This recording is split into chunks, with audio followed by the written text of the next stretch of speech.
La Ruta de la Seda.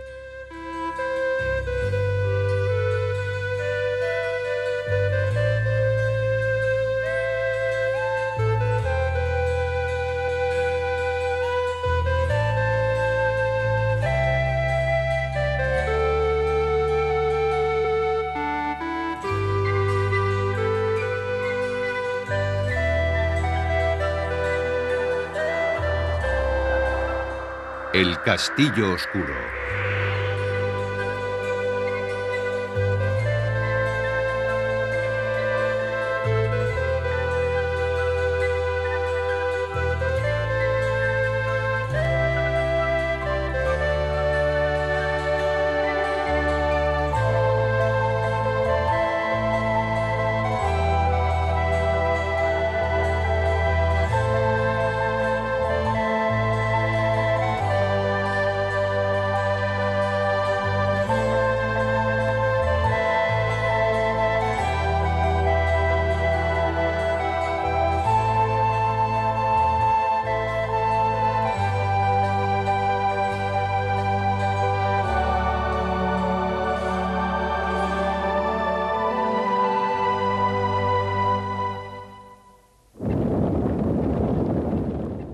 En la lengua de los mongoles, la palabra Kara significa oscuro y Koto, castillo.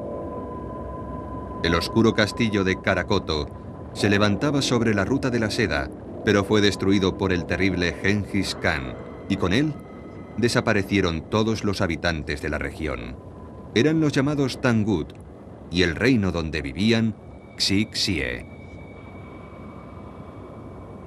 Tras la destrucción, el castillo de Karakoto, que había servido de fortaleza a los Tangut, fue enterrado bajo las arenas del desierto del Gobi. Los dueños del castillo, así como los secretos de su escritura, desaparecieron de la faz de la tierra.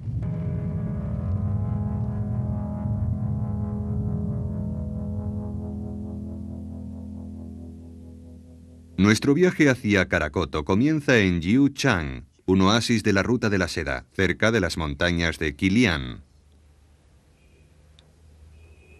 El Castillo Oscuro se encuentra en medio del desierto, a unos 400 kilómetros de Jiuchang.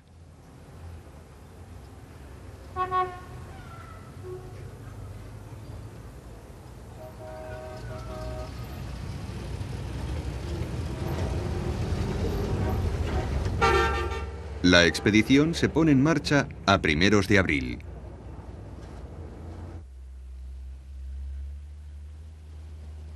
En la lengua mongol, la palabra Gobi significa páramo pedregoso. La Ruta de la Seda atraviesa muchos páramos, pero el tramo entre las montañas de Qilian y la llanura de Mongolia es, en la actualidad, el tramo más desértico. La primera persona que buscó Karakoto en esta zona fue el ruso Kozlov, a principios del siglo XX. Había oído muchas leyendas sobre una ciudad perdida en medio del desierto y creyó que podía haber algo de verdad en ellas. Otros exploradores que también estuvieron en Karakoto fueron Hedin, un sueco, Stein, inglés, y Warner, un americano estudioso de la historia del arte, pero han pasado 50 años desde que el último de ellos pasó por aquí.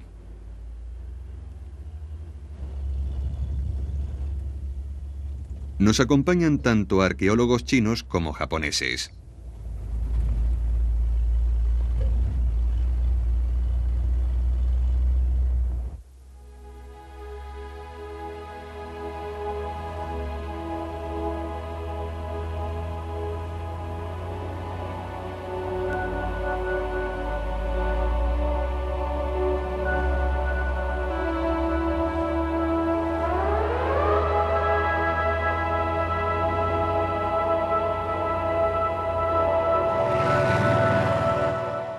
Los arqueólogos advierten que los terraplenes que atravesamos son las ruinas de balizas construidas en los tiempos de Han, hace unos 2000 años.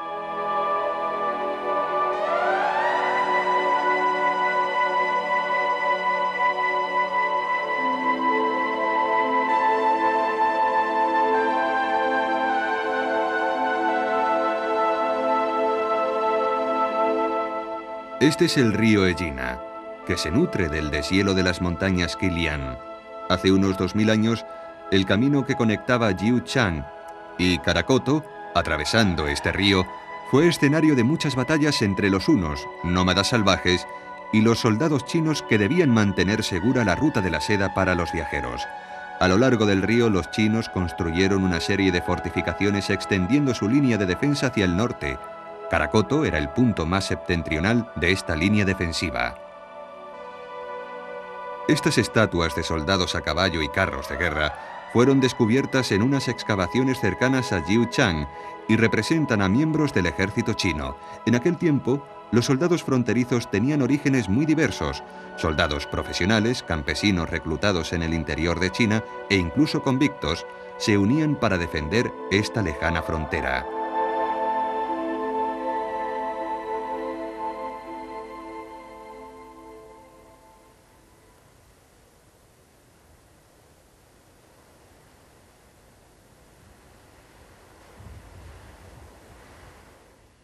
Levantamos el campamento a 250 kilómetros de Jiuchang. Durante el día, la temperatura ha rondado los 20 grados, pero durante la noche cae rápidamente hasta los 6 grados bajo cero. Esta gran diferencia de temperaturas es muy común en el desierto del Gobi.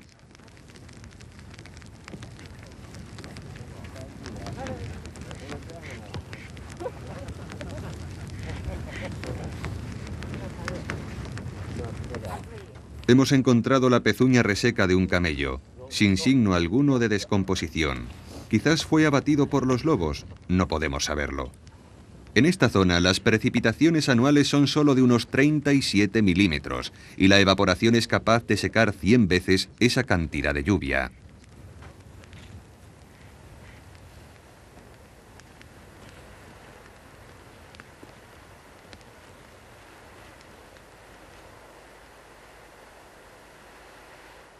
Al profesor Okazaki le hubiera gustado poder explorar esta zona a pie si hubiera tenido tiempo. No sabemos cuántos descubrimientos capaces de desvelar los misterios de la historia se esconden en este desierto.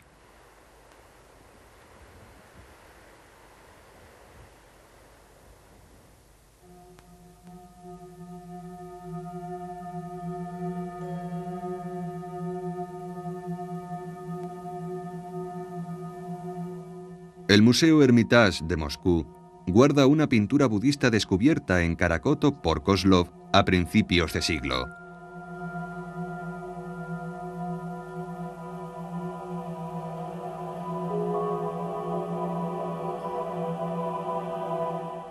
A diferencia de la mayoría del arte budista, esta pintura resulta muy inquietante.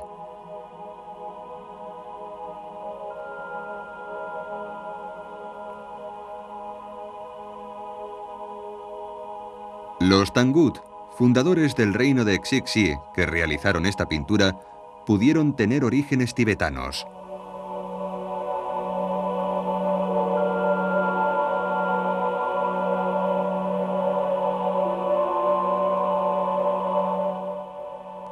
La cultura tibetana recogió influencias tanto orientales como occidentales, pero tiene características propias.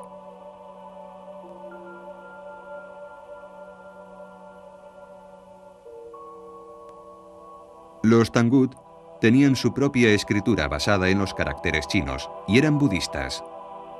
Conquistaron la rica ciudad de Dunhuang y fundaron un gran reino en medio del desierto.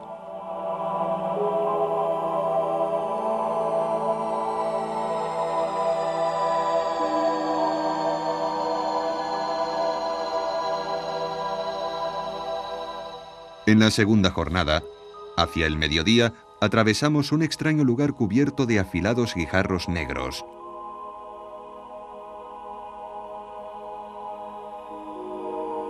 Aun comparándolo con el resto del desierto del Gobi, resulta un lugar desolador, temido por los habitantes de esta zona.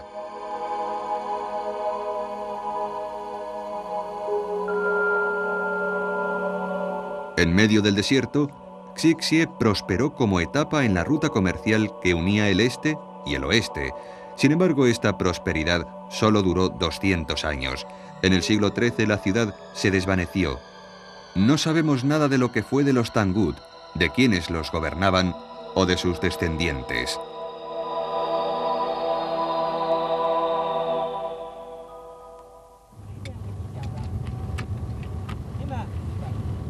A unos 350 kilómetros de Jiuchang, llegamos al primer oasis de la jornada, el pueblo de Egina. En el libro de viajes de Marco Polo se menciona una Egina, pero no era esta ciudad, que fue construida hace unos 20 años. Toma su nombre del oasis.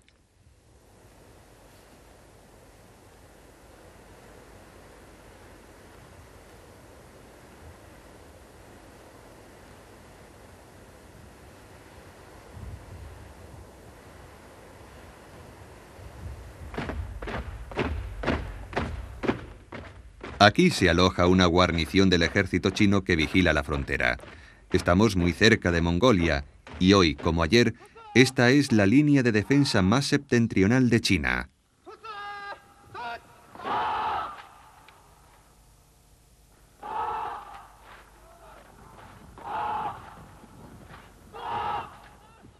Muy cerca del pueblo existe una base de misiles y una plataforma de lanzamiento de satélites.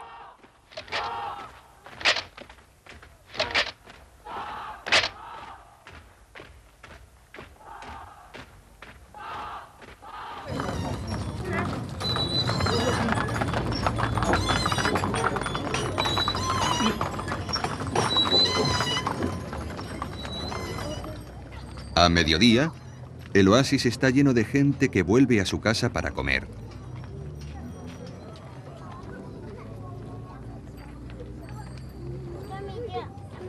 Somos la gran atracción. Son muy pocos los extranjeros que llegan a este lugar.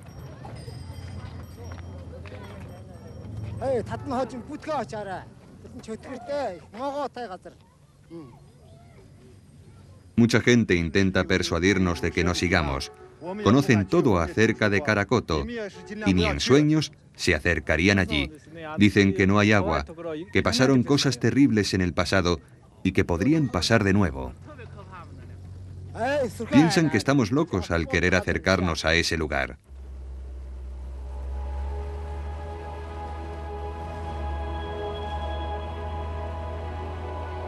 Karakoto se encuentra al este de Egina, cerca de un lugar donde el río Egina se convierte en una serie de pequeños lagos.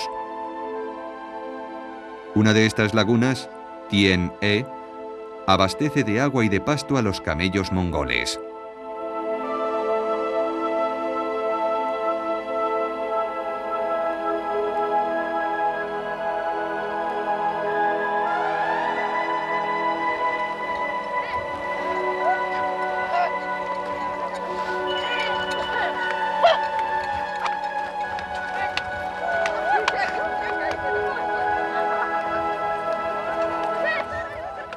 Aquí, hasta el niño más pequeño sabe montar en camello con maestría.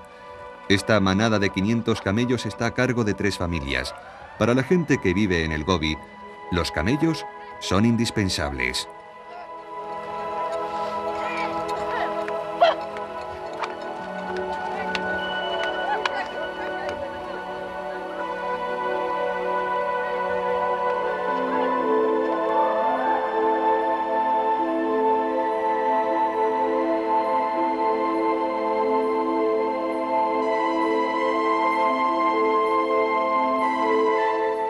Las historias de los Han cuentan que una vez hubo aquí un gran lago, como un mar interior. Hoy, ese gran lago se ha dividido en lagos más pequeños. Los científicos chinos piensan que se debió a 2000 años de movimientos de arena.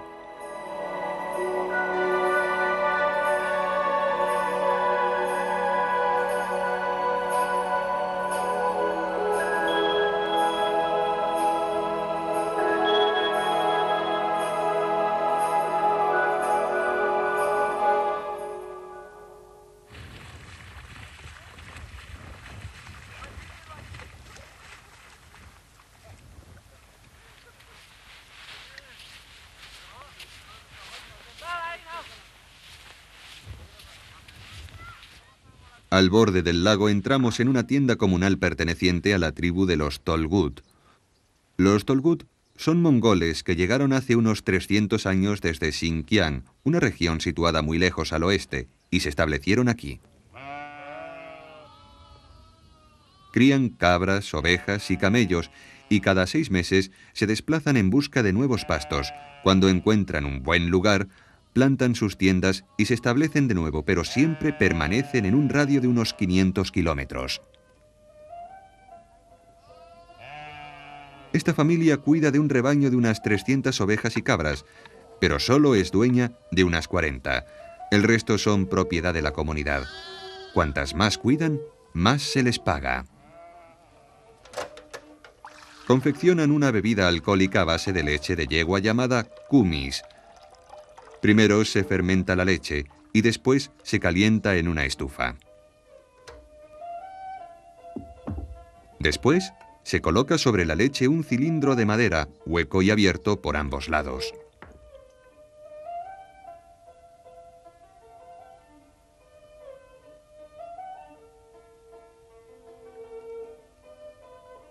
Dentro del cilindro se cuelga un pequeño recipiente.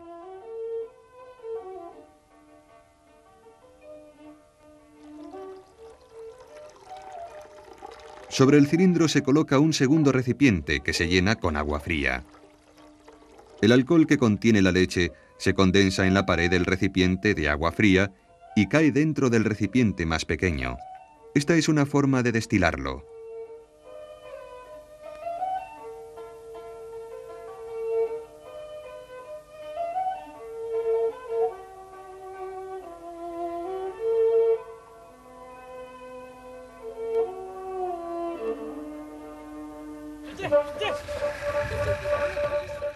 Hemos conocido a un anciano Tolgut que ha estado cerca de Karakoto varias veces en el transcurso de sus desplazamientos. Tiene 71 años y su nombre es Tamdon.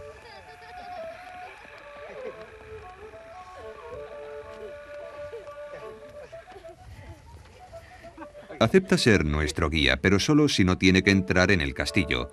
Prefiere guardar las distancias.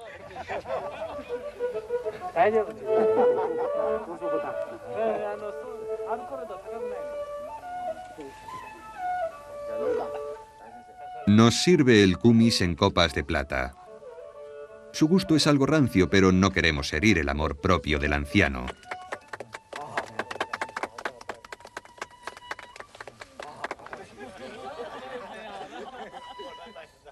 Nos dimos cuenta, demasiado tarde, de que si no se bebe de un trago, vuelven a rellenar la copa.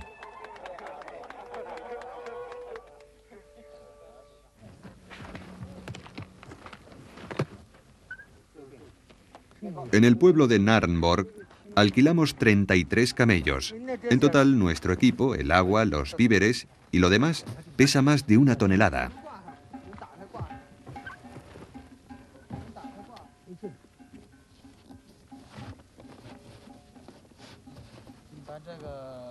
Aparte de Tamdon, se nos unen 5 mongoles más. También nos servirán de guías y cuidarán de los camellos.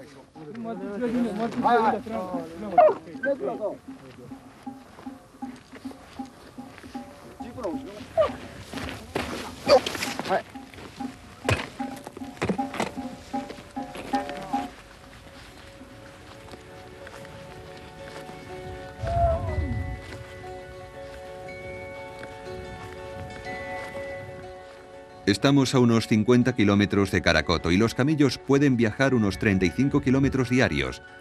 Deberíamos llegar en 1 día y medio.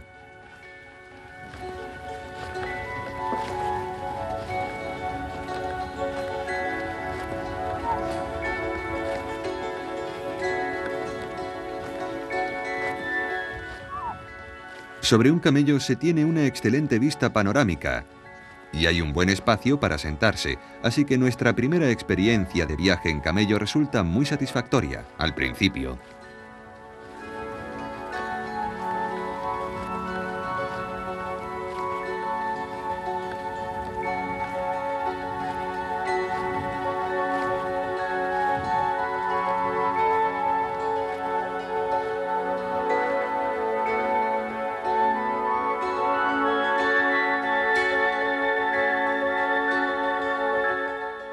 Tamdon nos dice que hay una estupa o pagoda muy alta en Karakoto que se puede ver a mucha distancia.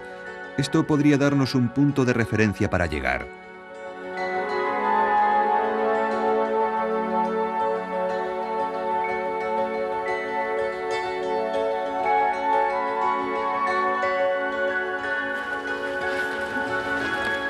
Cada camello lleva unos 150 kilos de equipaje. 2 o 3 de ellos son cargados con nuestro equipo y el material para hacer yogur.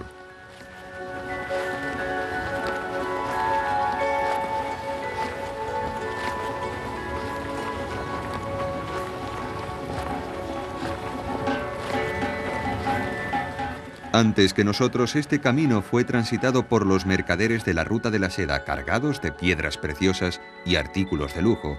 Más recientemente, los famosos exploradores Kozlov, Stein y Harding lo atravesaron también.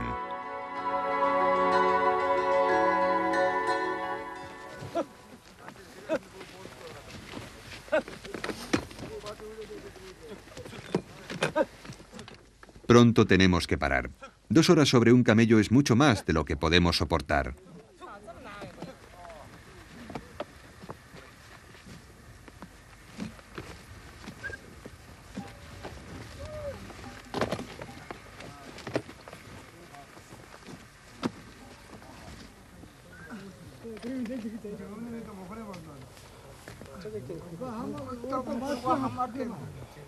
Las tiendas son como casas prefabricadas.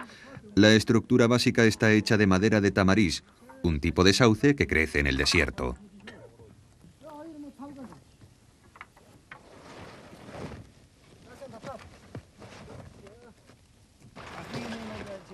Se juntan las secciones laterales, se forma un techo arqueado con trozos de fieltro y ya está. 4 o 5 personas pueden montar una tienda en menos de 40 minutos.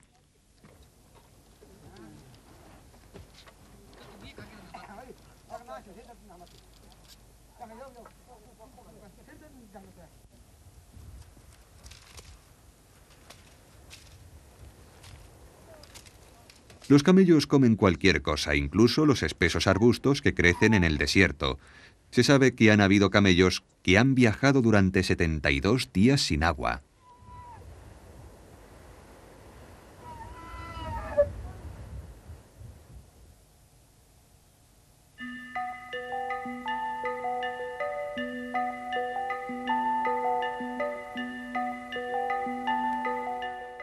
A principios de abril, la temperatura en el desierto del Gobi sobrepasa los 40 grados.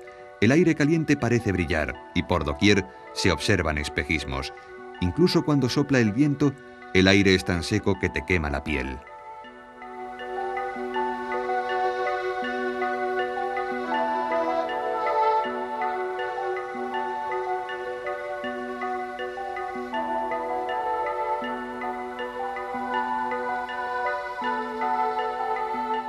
Entre las dunas se pierde el sentido de la orientación y solo se puede conocer la dirección por la posición del sol y la forma de las dunas.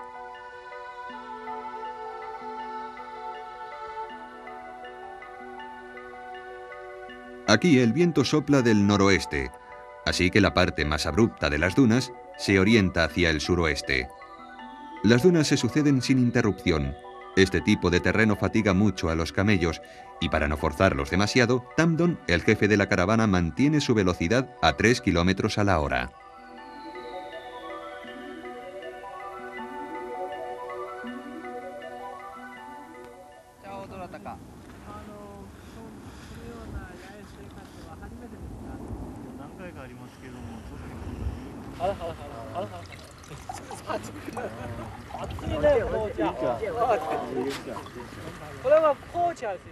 Los nómadas beben un extraño brebaje llamado té aceitoso.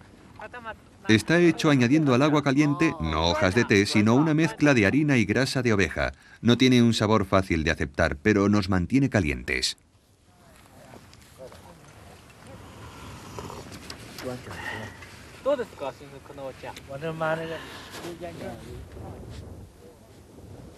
Comprobamos nuestra posición. Como sabemos que Caracoto se encuentra a 41 grados 45 minutos norte y 101 grados 5 minutos este, podemos confirmar que solo nos quedan por recorrer unos 10 kilómetros. 35度33分のこれは0.4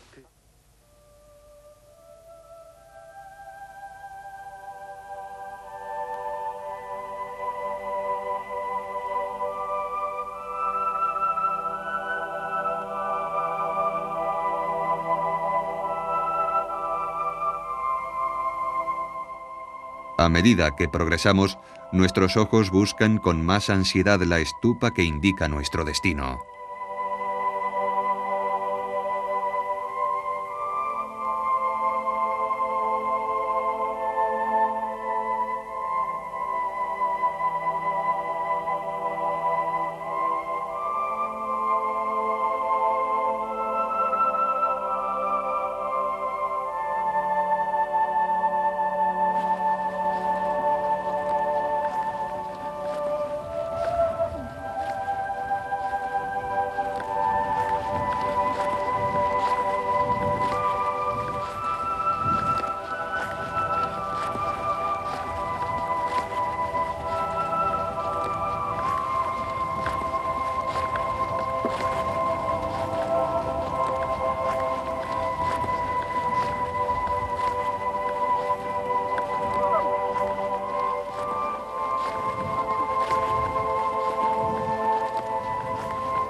El 6 de abril, a las 20 horas 6 minutos, divisamos por primera vez Caracoto.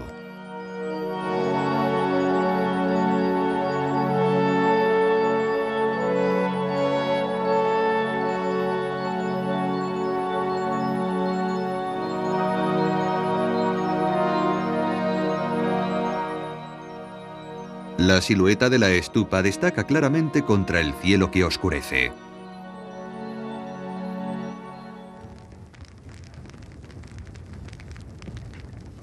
El viejo nos dice que no debemos acercarnos al castillo durante la noche o una maldición caerá sobre nosotros.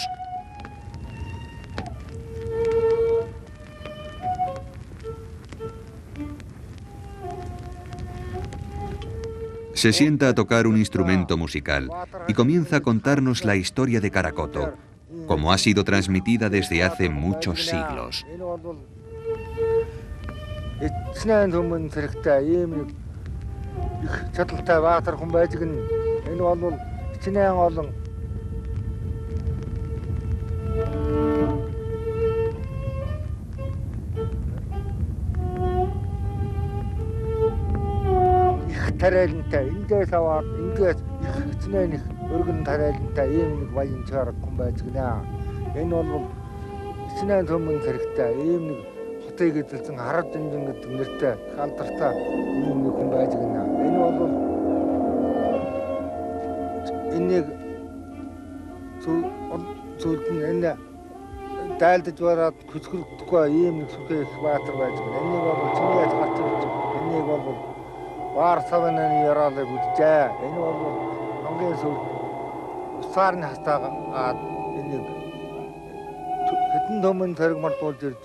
La leyenda no termina aquí. Un día, el gran enemigo de Batir apareció ante la muralla del castillo. Era el soberano de los mongoles del norte, Genghis Khan. Batir se dirigió con sus soldados hacia las montañas del este. 3 veces se batió contra el enemigo y 3 veces la batalla quedó sin decidir. Entonces, Batir volvió al castillo y se preparó para un asedio.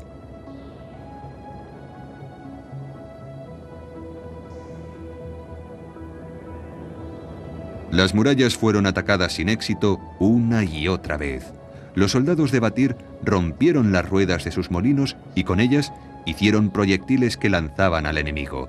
Muchos de los ataques mongoles terminaban en huida.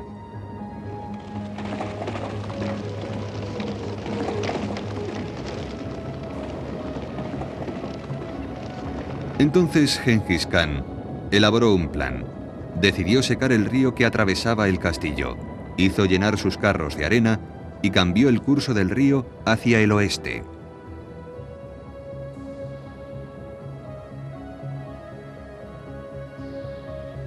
Viendo que su gente iba a morir de sed, Batir les ordenó excavar un pozo.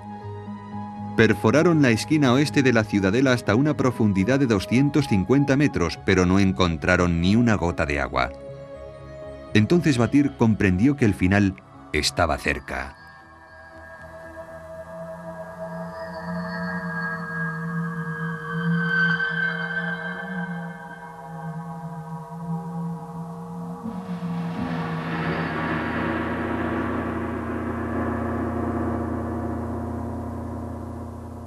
Primero escondió sus tesoros dentro del pozo.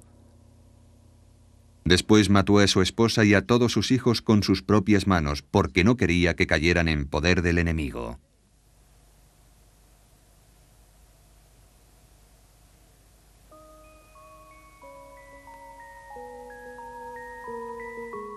Por último, él y sus soldados salieron del castillo para realizar su último ataque.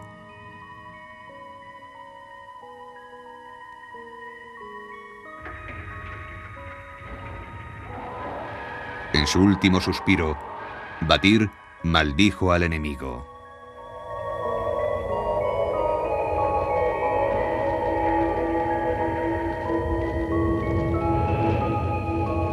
Tras la caída del castillo, Gengis Khan y sus soldados buscaron un tesoro, pero fue en vano. Nadie volvió a verlo. Todo lo que encontraron fue una gran serpiente de brillantes escamas y pensaron que se trataba de un espíritu maligno, el fantasma de Batir.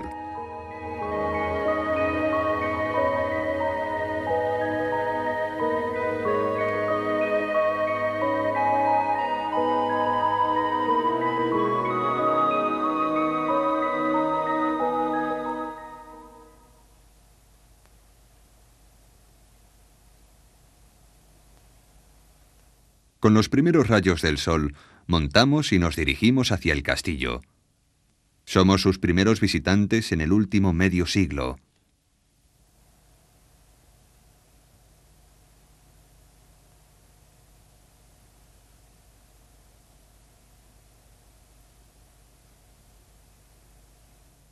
Su forma es la de un cuadrado irregular. Mide 440 metros de este a oeste y 370 metros de norte a sur. Las entradas están orientadas al este y al oeste. El interior del castillo parece un pequeño pueblo.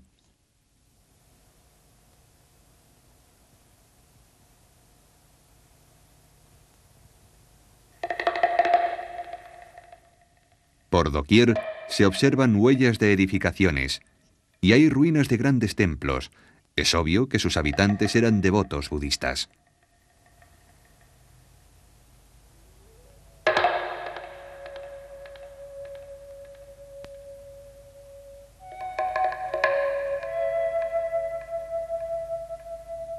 Los muros del castillo tienen 9 metros de largo y están construidos con tierra apisonada. Al colocarse sobre una de las murallas, puede sentirse el fuerte azote del viento.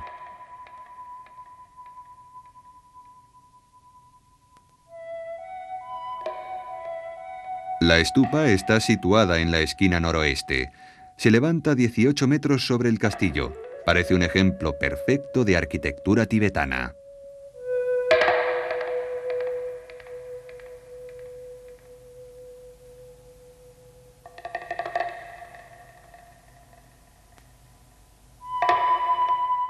Fuera del castillo, en el lado este, se distinguen todavía los restos de un camino.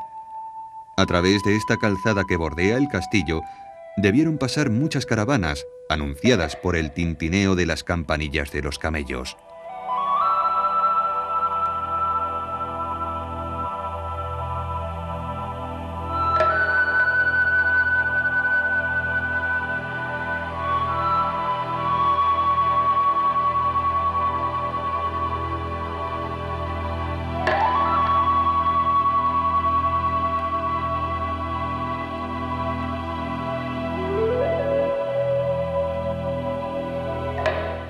Al entrar por la puerta este, lo primero que se ve es un templo.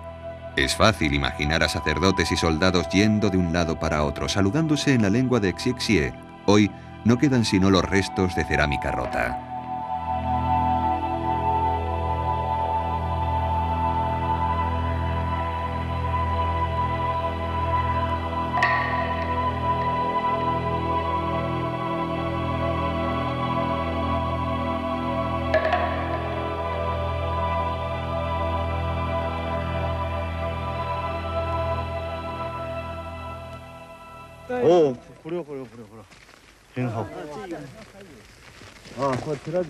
Los arqueólogos japoneses que nos acompañan están muy excitados.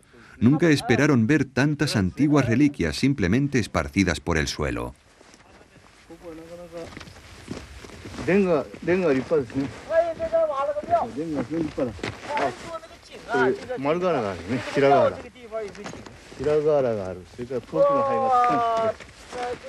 Entre los escombros hay muchos trozos de baldosas y algunas tejas redondas y planas utilizadas para los tejados.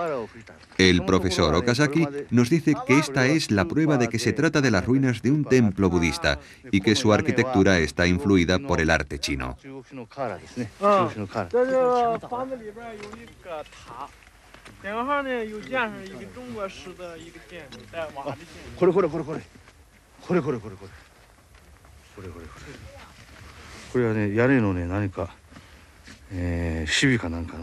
Esta pieza vidriada en verde formaba obviamente parte de un florón o una arista.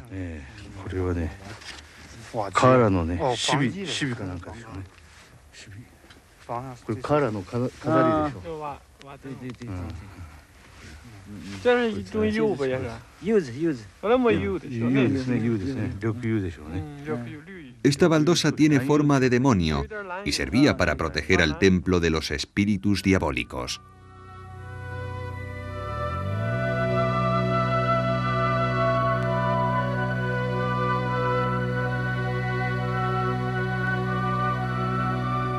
El templo, con sus baldosas de cerámica, su tejado ornamental de estilo chino y sus paredes enlucidas con yeso blanco, debía brillar como una joya a la luz del sol. Se pueden ver otras influencias arquitectónicas además de la china. Los Tangut, los Uigur y otras tribus debieron vivir juntos en este lugar.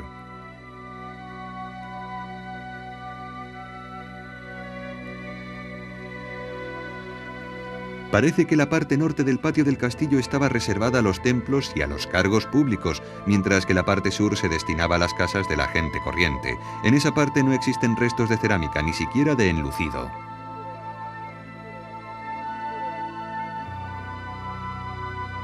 La parte interior del castillo debió alojar una plaza de mercado y un patio para las caravanas de los comerciantes. Las casas de la gente corriente debían estar construidas de ladrillo secado al sol, y su techo de arcilla debió apoyarse en vigas de madera.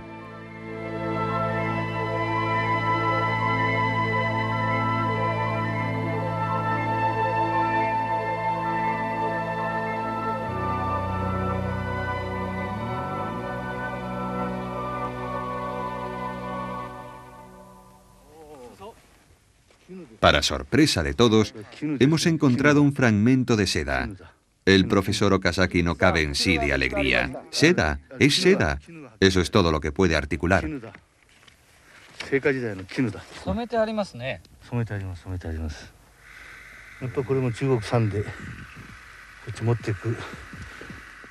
La sequedad extrema de este clima ha contribuido a la larga conservación de la seda. No está en muy buenas condiciones, pero la delicada forma del tejido hace concluir al profesor que ha sido importada del interior de China.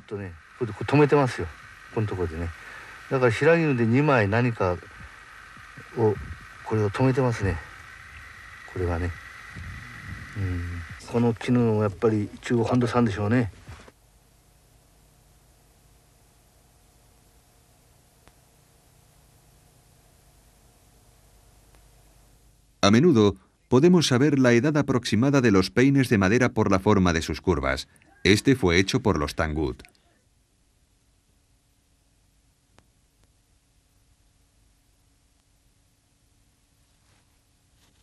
Estas zapatillas de algodón fueron maravillosamente bordadas.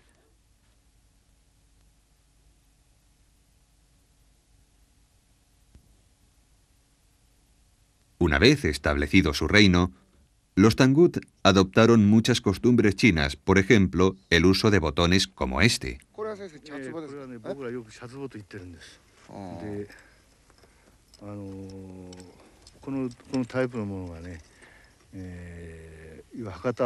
Este trozo de un bote de té ha sido encontrado en el interior del castillo, un dato interesante para los arqueólogos.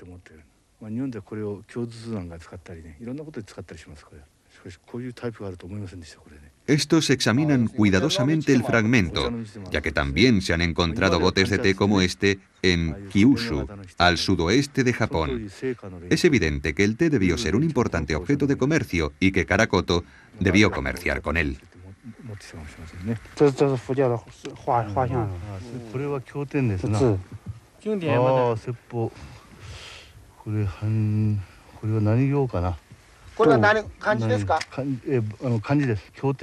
También hemos encontrado textos budistas escritos en chino. En Karakoto convivieron culturas de Oriente y Occidente.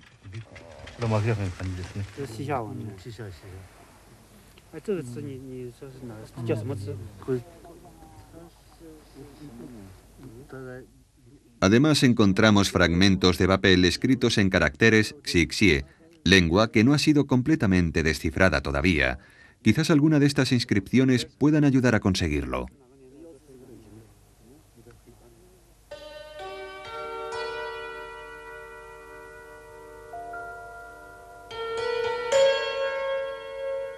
Uno de los enigmas de Karakoto es este edificio situado fuera de las murallas del castillo. A juzgar por su forma, parece haber sido una mezquita, pero Xixie era un país budista. ¿Qué hacía aquí una mezquita?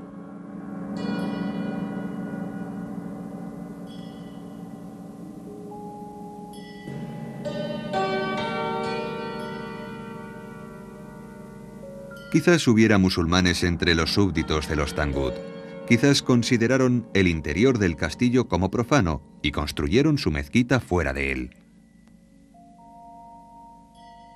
Los comerciantes llegados de la India o de más al oeste podrían rezar en la mezquita y encontrar alivio tras una larga y dura jornada a través de la ruta de la seda.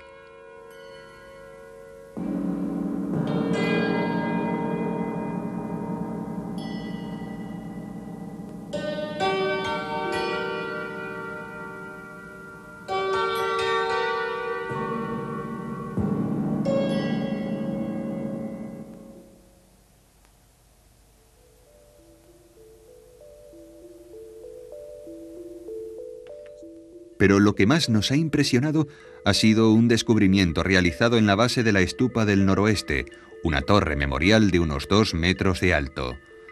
La erosión causada por el viento ha terminado por derrumbar las paredes de la torre, derramando las incontables imágenes diminutas que fueron almacenadas en su interior.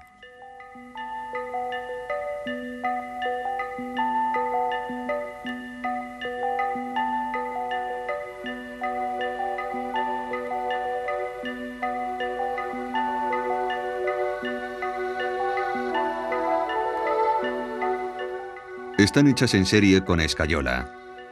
Debieron ser adquiridas por los budistas de Karakoto para ser ofrecidas a la torre memorial en recuerdo de los muertos.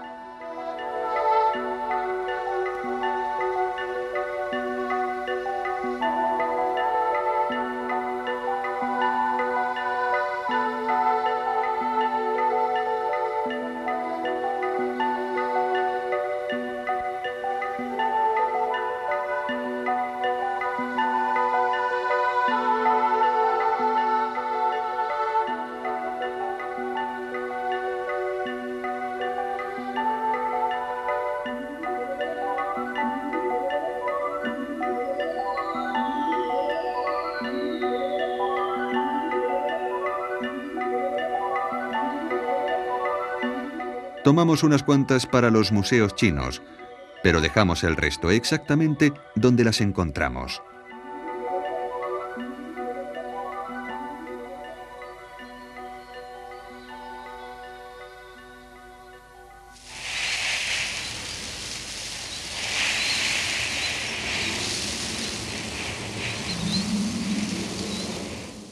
Por las tardes, un fuerte viento sopla desde el oeste.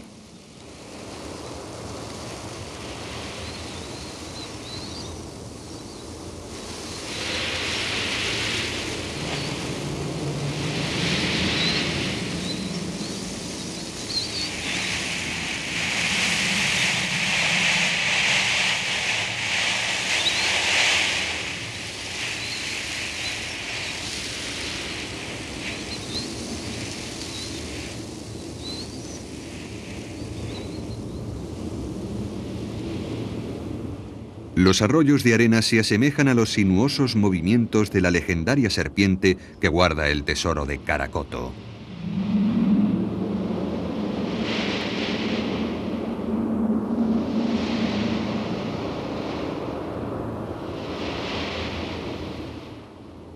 El viejo Tamdon y los otros mongoles no han osado aventurarse dentro de las murallas del castillo mientras hemos permanecido allí.